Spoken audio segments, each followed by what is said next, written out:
যে আমি ৰাইজৰ মাজত থাকিব লাগে।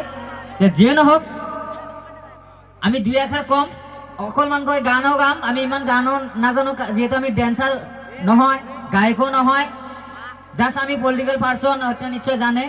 আমি সেইটো ইয়াত কোনো সেইবিলাক ইছ্যু নহ'ব। জাষ্ট আমি দুই ভৰ আমি গানটো গাম, তাৰপিছত আমি এটা ডেন্স হ'ব, তাৰপিছত আমি দুই এষাৰ কম হ'ব। সময় বেছি নাই, যিহেতু মেট্ৰিক ফাইনেল আছে, বেছি দীঘলীয়া নলওঁ, কাৰণ মেট্ৰিক পৰীক্ষাৰ পাৰ্মিশ্যনো নাই, হয়নে নহয়?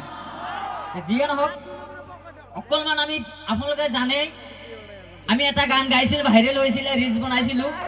আৰু মোক যদি ভাল পায়, মোৰ এটা পেজ আছে, আপোনালোকে ফ'ল' কৰি দিব। যদি ভাল পায় চুকুৱেলি জয় আই হোম, চুকুৱেলি জয় আই হোম। গতিকে আপোনালোকে এইটো চুকুৱেলি অফিচিয়েল পেজ হয়, আপোনালোকে ফেচবুকত যদি কোনোবাই ফ'ল' কৰা নাই, যদি মোক ভাল পায় কৰি ল'ব, আৰু কোনোবাই যদি নকৰে তেওঁ কোনো আপত্তি নাই, মই কাৰো ৰিকুৱেষ্ট নকৰোঁ। ক্লিয়াৰ কথা।